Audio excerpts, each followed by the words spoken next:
تاسو وګورئ دا اوس ګړبه دی ګړې سرئ په صحرا ته دا ګړې بوځي تاسو دا ګړې ټولې وګورئ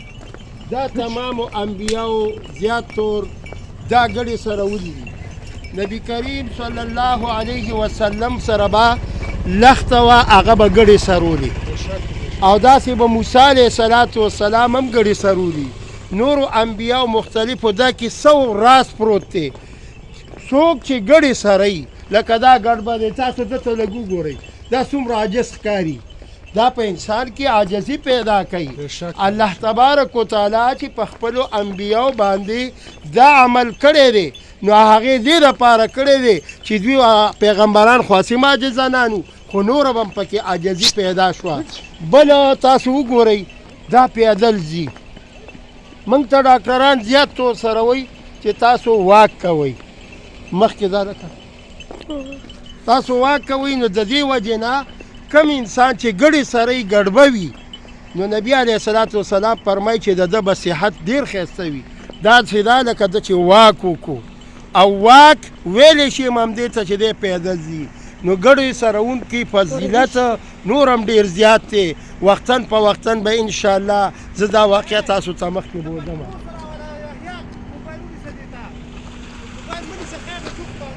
اګړو سره دا اوس هغې ته ونیسي نو ګړې سروونکي ته ګړبه ویلی شي او دا ګړبانه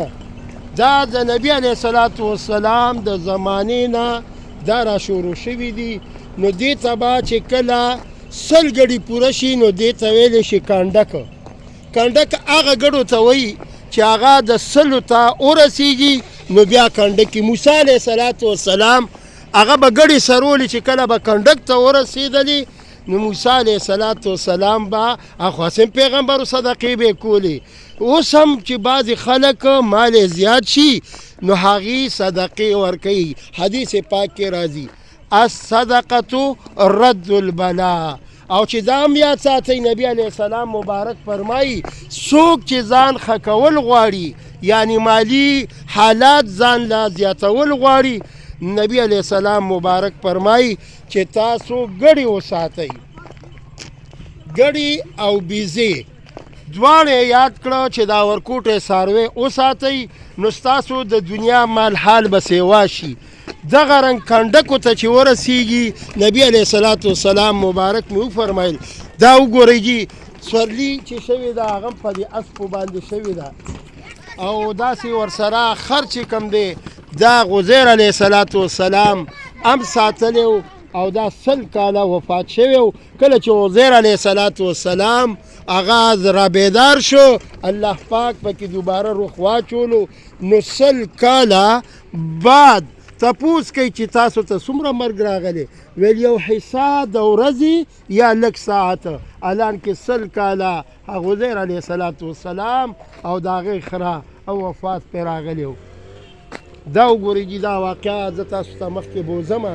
الحمدلله ډېر کسان داسې شته چې هغه د دې نه ناخبر دي اوس به زما په دې ویډیو کې تاسو وګورئ چې د ګډبه څومره قدر پکار دی څومره عزت پکار دی دا هم ګورئ یو سنت عمل دی څوک چې ګډې سرئ نبی کریم صلی الله علیه وسلم فرمایي ویل ده زما په سنتو عمل وکړو لکه بعضې حضرات وایي چې تاسو مسواک ووهئ مسواک ووهئ نو دا هم یو سنت عمل دی خو زیات طور د ګړې سروونکي ګډبانه دا حضور صلی الله علیه وسلم فرمایي ویل دی سره د کې ډېره زیاته عاجزي پیدا کیږي او کم انسان کې چې عاجزي وي نو رب العالمین عاجزي ډېره زیاته خوښوي نبي علیه صلات وسلام معراج کړی دی او سبحان الذي اسرا بعبده لیلا من المسجد الحرام 15 سپاره رب العالمین قرآن پې ګواه دی چې الله پاک خپل محبوب علیه السلام معراج ته راوبله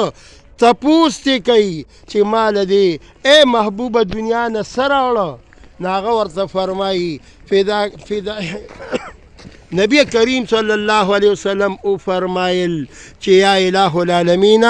التحیات لله والصلوات والطیبات ما عجزی راوړه زنانه دي خزانانه دي خو ونیسي بس